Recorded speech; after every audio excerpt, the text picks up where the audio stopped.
Heh. Al ben aslanım ben.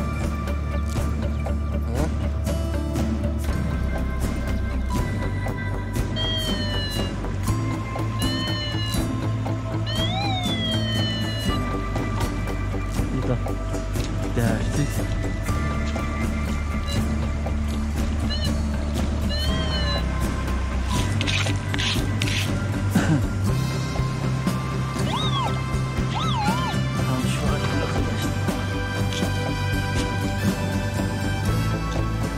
Çok az bir figür kalmış. Silinmişti gibi duruyor. Arka tarafında da şu arada bir şöyle çok hafif bir figür kalmış. Büyük ihtimal kumların arasında sürtünen. Merhaba arkadaşlar, yeni videomuza hoş geldiniz.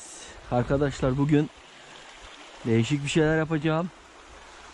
Su kenarında böyle akıntıdan dolayı gelen parçalar, biliyorsunuz çok yağmur yağdı. Çok yağmurdan dolayı çok toprak suya karıştı. Ve bizim için bir avantaj oluşturdu. Suya karışan herhangi bir şeyler varsa onları bulmaya çalışacağız. Hem su kenarından gideceğiz. Çizmelerimizi giydik. Dedektörümüzü aldık bugün. Biliyorsunuz Via Gold çok derinlere indiği için bizi çok yoruyor. O yüzden bugün bunu aldım yanıma. Minelab'ın 66'sını aldım yanıma arkadaşlar. Biliyorsunuz bu 30-35 santim bir derinliğe sahip ve pratik olması sebebiyle seçilen dedektörlerden bir tanesi. Bu şekilde. Şimdi hemen bakacağız. Dediğim gibi 30-35 santim arama kapasitesi var. Bakacağız, denk gelen bir şeyler var mı, yok mu? Ona göre bakarak gideceğiz arkadaşlar. Şimdi ben bu makineyi her zaman söylediğim gibi su altında, su alıyor mu onu da bilmiyorum.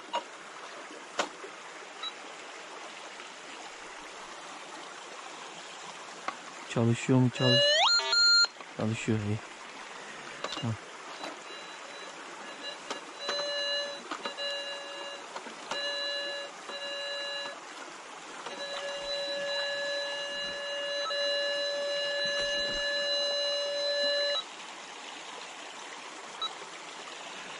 Aynen böyle.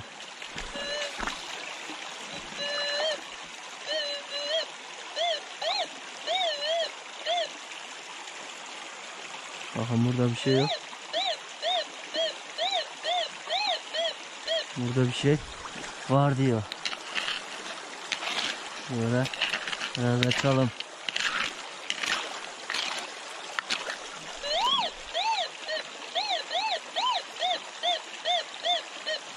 Allah Allah.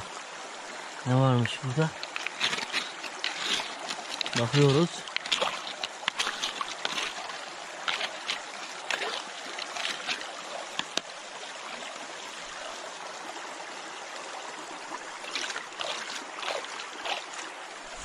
Bakıyoruz.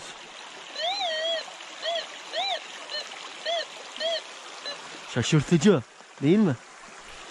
Puanteri bir çıkaralım. Şuraya bırakalım. Ama bir şeyler ne oldu? Varmış gibi duruyor. Tam bu arada bakın arkadaşlar. Tam şu arada.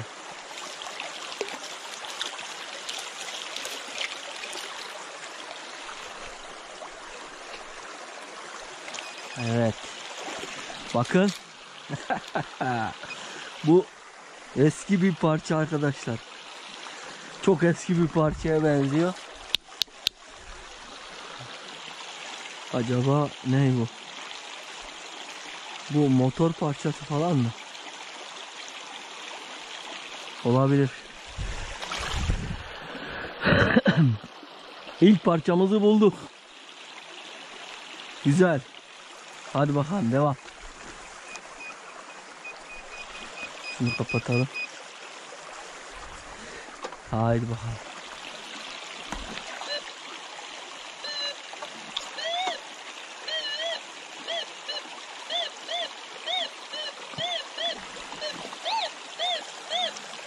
Şurada da bir şey var arkadaşlar. Tam şurada. Bakalım neymiş o? Demir. Demir diyor arkadaşlar. Böyle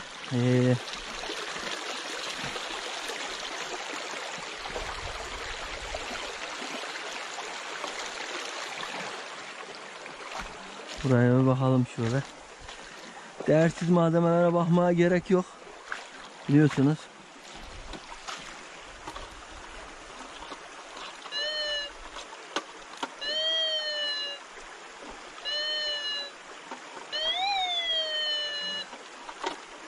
Bu da değersiz.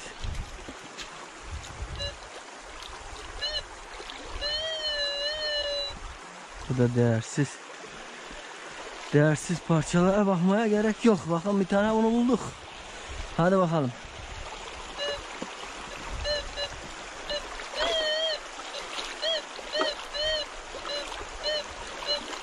Bu da değersiz.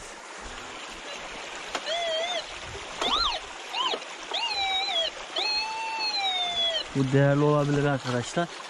Çünkü buna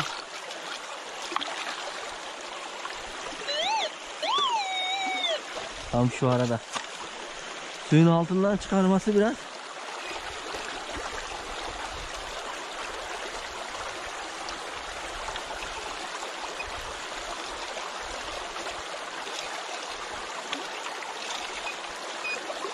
tam bu arada arkadaşlar, tam bu arada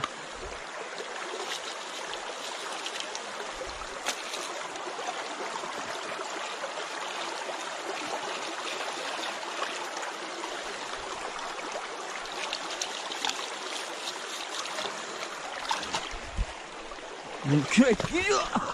Kürek geliyor, kürek.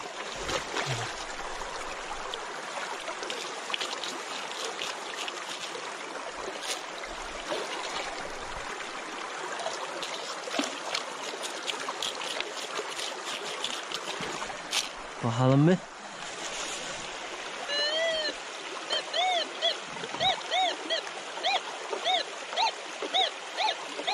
Tam burada.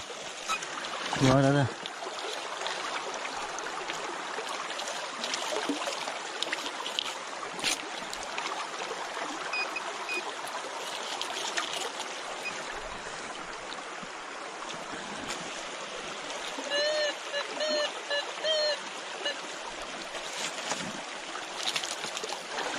arada bir yer arkadaşlar ama çıkmıyor nedense.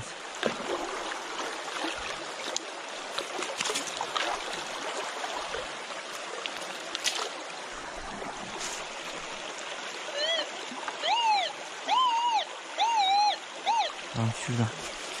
Tam şurada bakacağım. Elimi sokacağım. Buldum onu. Onu buldum. Buldum onu. Buldum onu. Evet. Bir tel parçası. Değerli veriyor buna, ne yapayım? Değerli veriyor yani. Tel parçası. Hadi bakalım, devam. Ellerim üşüdü ya. Şunu da oraya atayım. Giderken alacağım onu.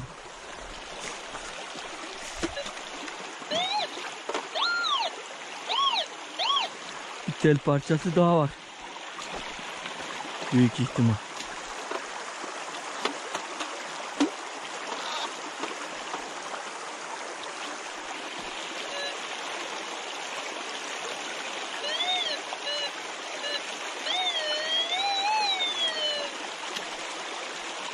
Neymiş bu?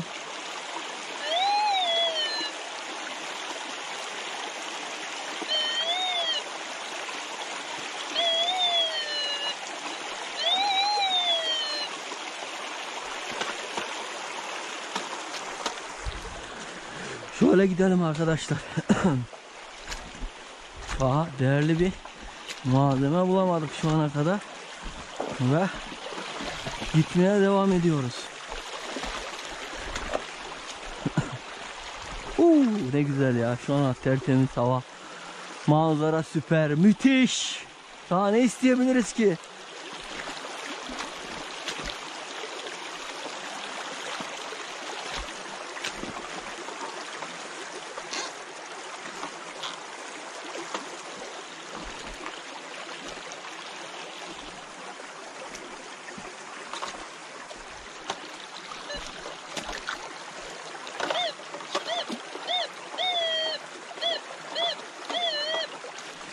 Burada bir şey var.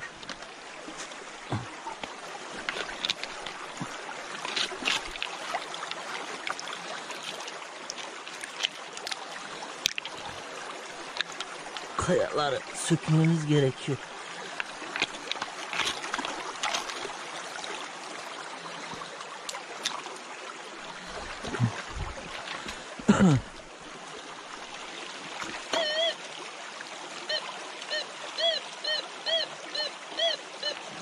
Tam burada. Şu kayanın altında mı?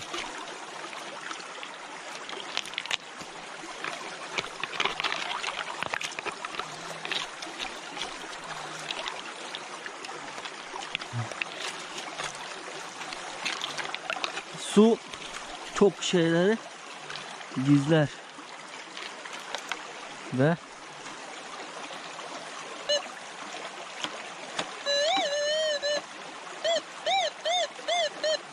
tam şu arada yine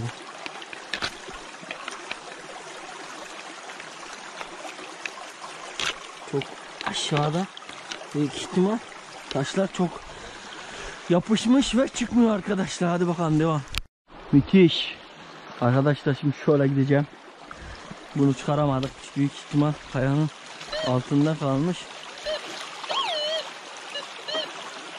Bu da metal yine. Böyle gidelim bakalım.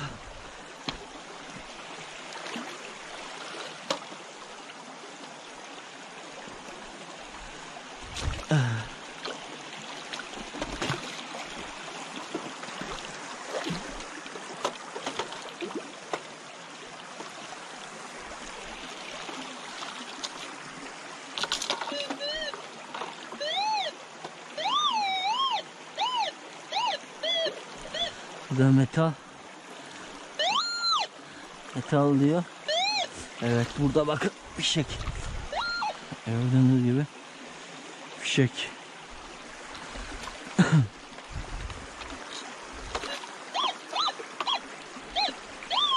Oo, burada bir tane yüzük mü diyor?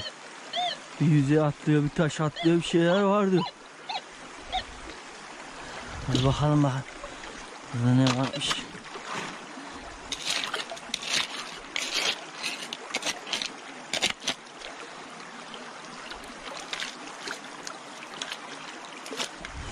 İşte bekliyorum, bir şöyle açalım. Ha.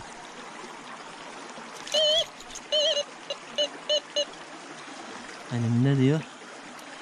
Aha. Oo, ilk şeyimizi bulduk arkadaşlar. ilk hedefimizi bulduk. O üzerinde bir tane aç işareti var. Kenarları ezme. Bir tane delik var. Büyük ihtimal, evet. Çok güzel, bir tarafı da silinmiş gibi duruyor.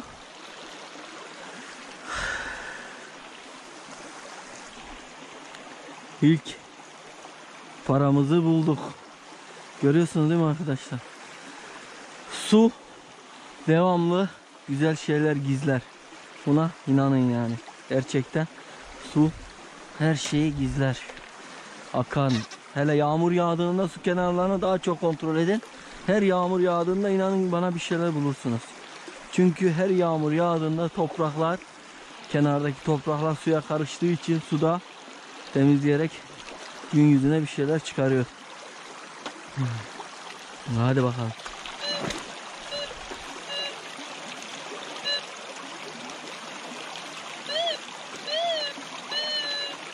Bu da demir.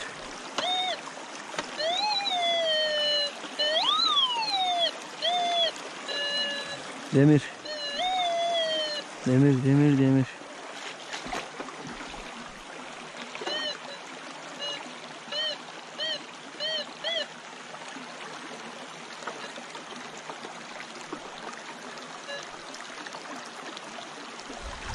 Demir, demir, demir.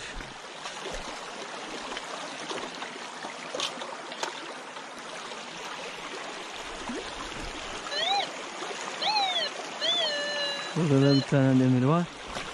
Çok demir var arkadaşlar. Burada atık malzeme çok olduğu için, yani hemen ilerisi piknik yeri olduğu için, yani piknik alanı olduğu için hani atık malzeme çok oluyor. Mesela şu, görüyor musun ya?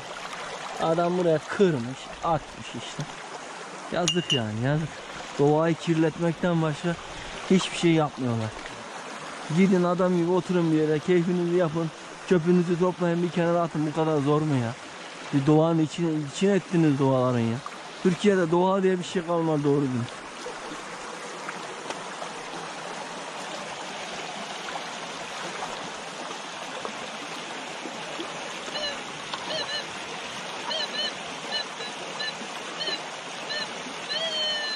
Bu da metal arkadaşlar.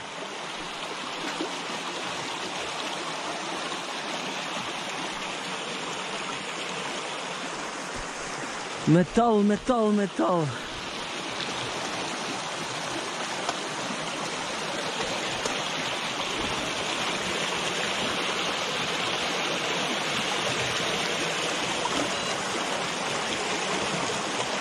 Hadi bakalım, devam.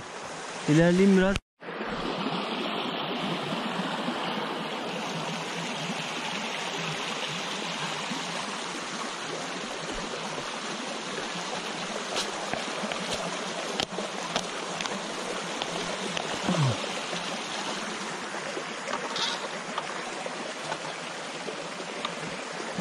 Arkadaşlar, bu dedektör kayada pek fazla iş yapmaz. Bunu söyleyeyim yani, peşin. Kayada pek fazla beklentiniz olmaz. Yüzeysel aramalarda burada iki parça çıkarmıştım hatırladığım kadarıyla. Gümüş.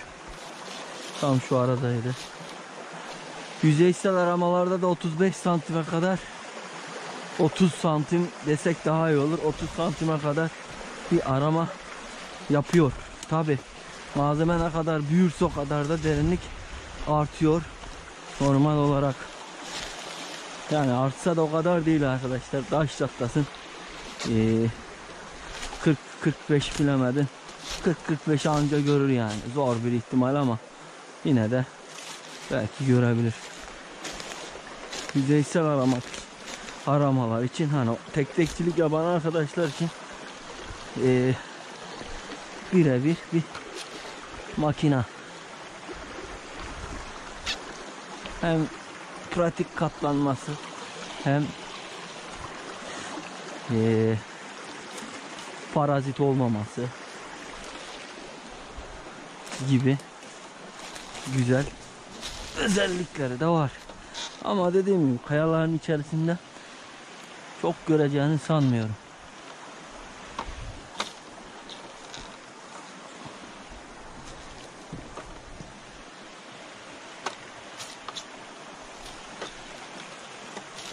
O yüzden bu küreği aldım elime zaten. Normalde yani 20-25-30 santime kadar bu kürekle kazı yapabilirsiniz. O da zaten bunun yanında geliyor yani. Bunu üreten kişi de bunu senden benden çok iyi biliyor.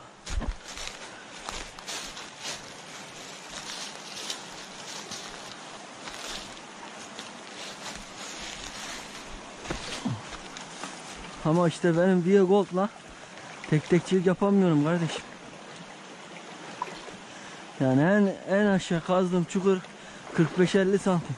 Bundan kazamazsın yani onu.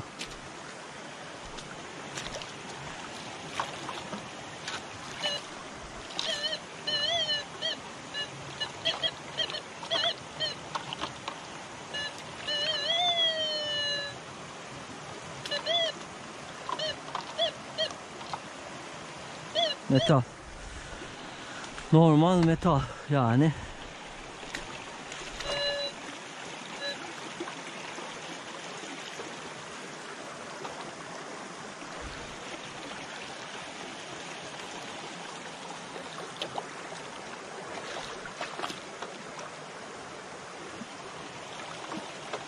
Buralarda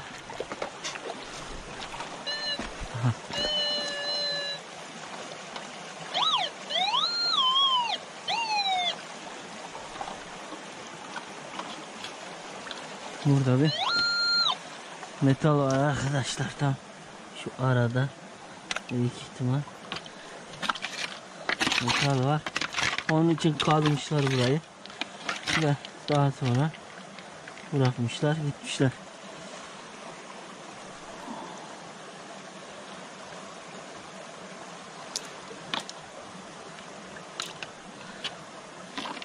O yüzden bırakmışlar arkadaşlar. Çünkü bakın burada normal metal, yani değersiz bir metal olduğu için o yüzden biraz kazdılar büyük ihtimal. Sonra bırakıp gittiler.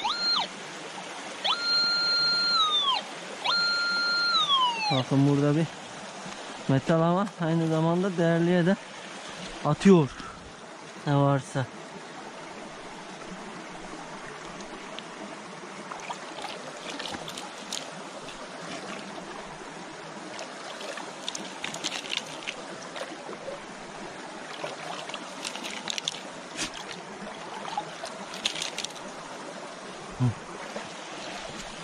Şu arada.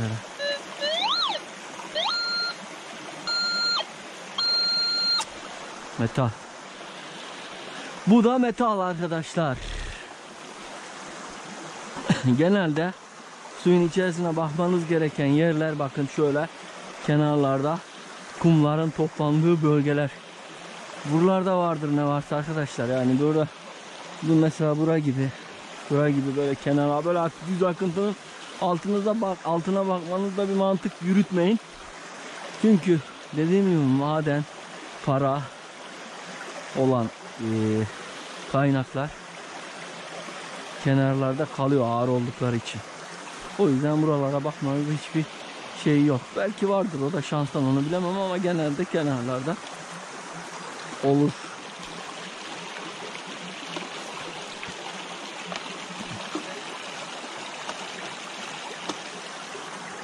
Bir de çizmanın boyunu aşıyor bak.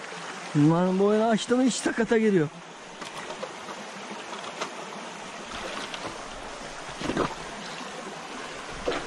Heh.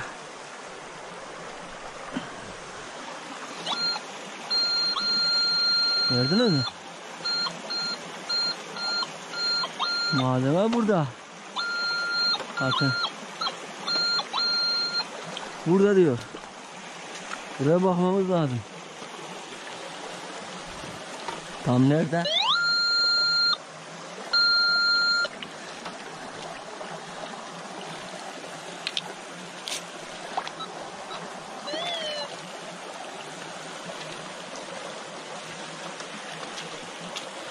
Heh.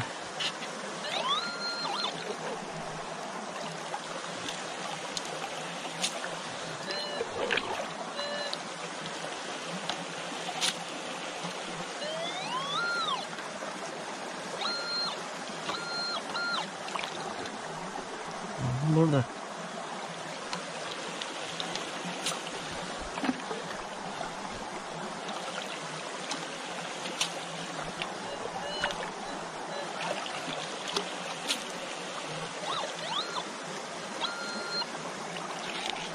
Burada bir yerde arkadaşlar.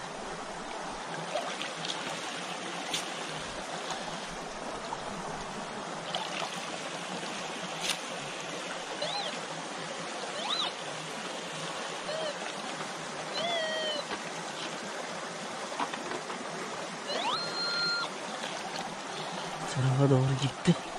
Malzeme.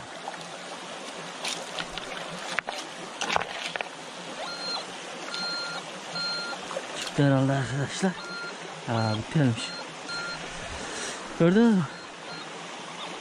Tel.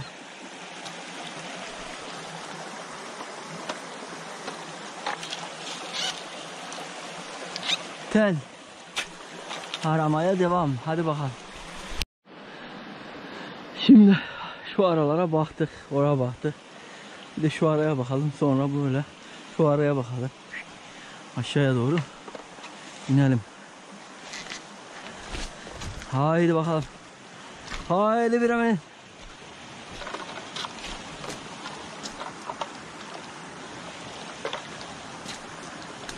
Burası da derin ha.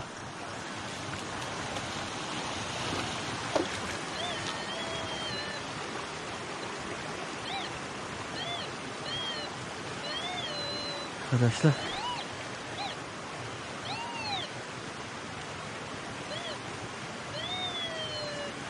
Burada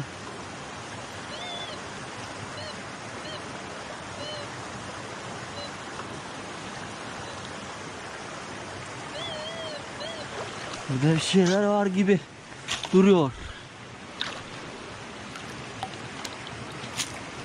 Bakalım. Böyle.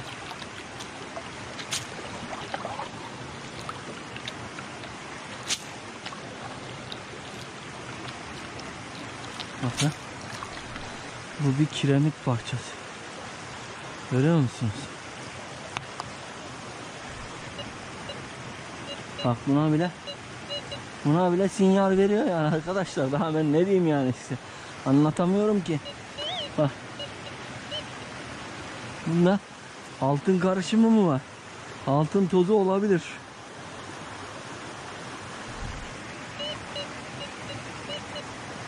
Bunu cebimize atalım. Bu cebimizde dursun. Bakın tuğla kırıkları var. Bak mesela burada da var yine. Bunda bir şey yok.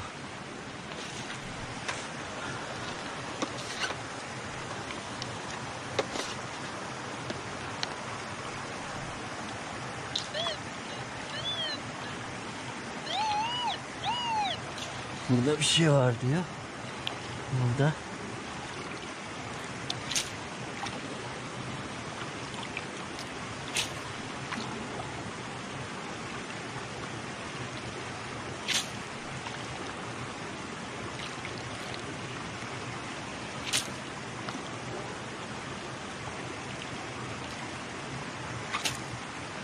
Allah Allah.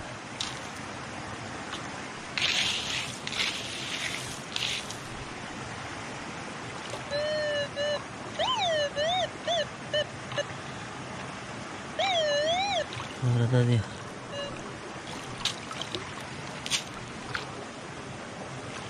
Aha ha ha ha.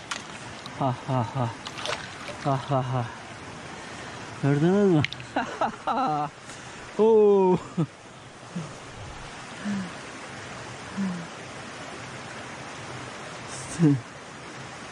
Biraz yeşillenmiş ama altın bu ha. Bu altıniko. Oo, altıniko bu. altıniko bu. Böyle bakalım. Ne burası? Arkadaşlar bu altıniko ama üzerinde bak şu arada çok az bir figür kalmış. Silinmiş gibi duruyor. Arka tarafında da şu arada şöyle çok hafif bir figür kalmış. Büyük ihtimal kumların arasında sürtünen silinmiş olabilir. Wow! İşte bu! Var mı başka bir şey?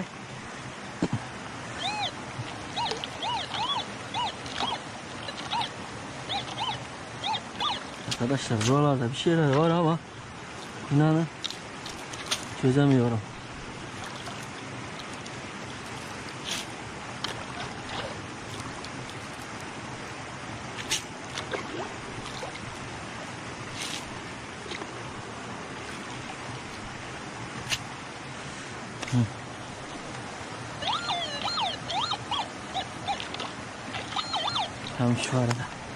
Tam şu arada tam küreğimizde ne varmış burada? Aha. Wow. Bu nedir ya, bu şans nedir bugün böyle ya? Arkadaşlar 2 tane oldu lan.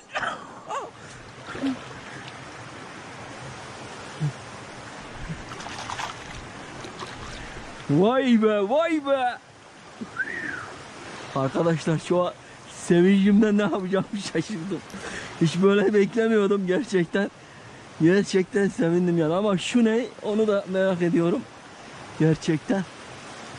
Bu neyse, bunun içerisinde de mi var acaba? Bakın. Hadi. Bunun içerisinde de bir altın tozu olabilir veya bir madeni yapı olabilir. Ona da bakacağım. 2 tane cebimize atalım. Şanslı günümüzdeyiz. Şanslı günümüzdeyiz arkadaşlar. Dediğim gibi bak, tam kumsalın yığıldığı bölgelere bakacaksınız. Zaten kendini belli ediyor da. Bakalım başka bir şey var mı? Oo. Burada var. Burada bir şey daha var.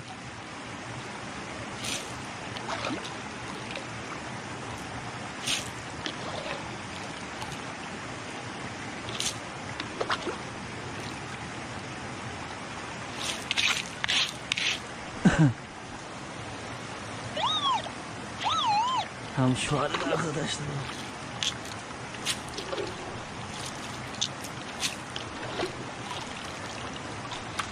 Bu ne lan? Kemiğe bak ya. Bu ne kemiğiyse artık.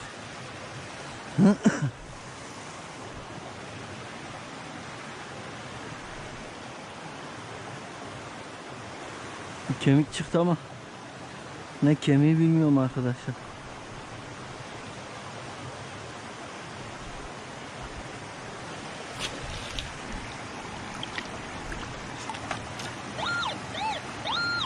Tam bu arada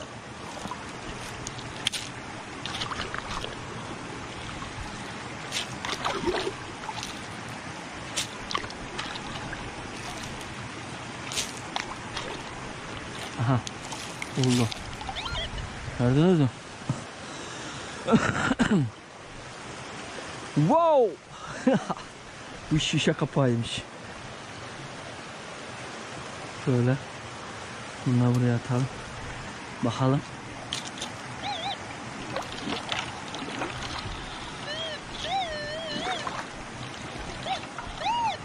Burada da bir şeyler var. Burada da bir şeyler var.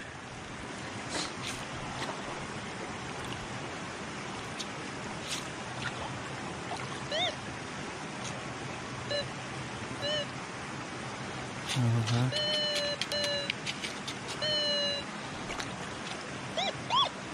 Ha, şurada.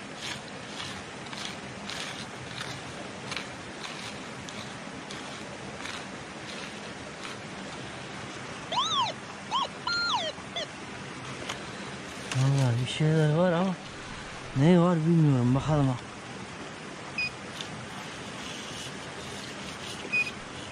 Oo. Oo, bak bak bak bak. Bak bak bak bak. Bak bak bak bak. Şu şölene bak, şölene şölene şölene. Şölene bak, şölene şölene. Yok böyle bir şey ya. Vallahi yok böyle bir şey ya. Böyle bir şey yok arkadaş ya. Nereden geldiyse tam da yerine gelmiş. 3 tane etti daha, şaka maka. 3 tane oldu arkadaşlar. 3 tane oldu. Bir de şöyle bir parçamız var. Bu şekilde. Güzel. Hadi bakalım, devam. Vurmak yok, devam. Yola devam.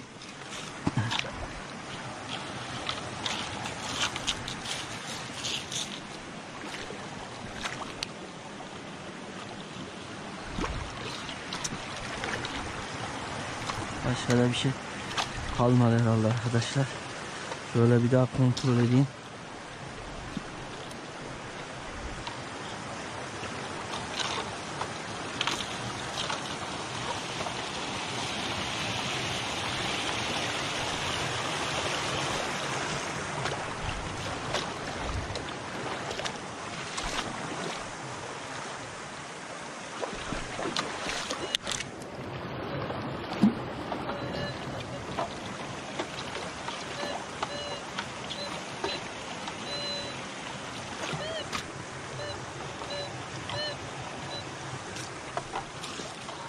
Metal var orada.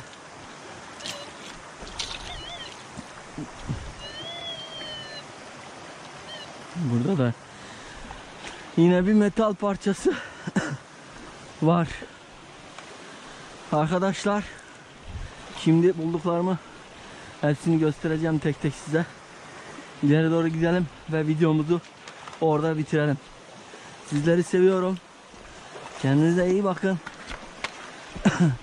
Dediğim gibi yağmurdan sonraki günlerde bu şekilde araziye çıkarsanız, inanın bana %90, hatta %100 diyorum, bir şeyler çıkar karşınıza. Çünkü neden? Kenardaki topraklar, akıntılar suyun içine aktığı için direkt temizleyerek, süzerek geliyor bu şekilde. Ondan dolayı bir şeyler yakalama şansınız artıyor. Daha ben aşağı doğru gitmedim.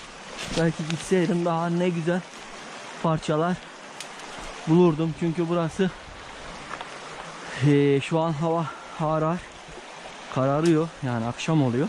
O yüzden burada domuzlar yaşadığı için burada pek fazla durmamak gerekir arkadaşlar.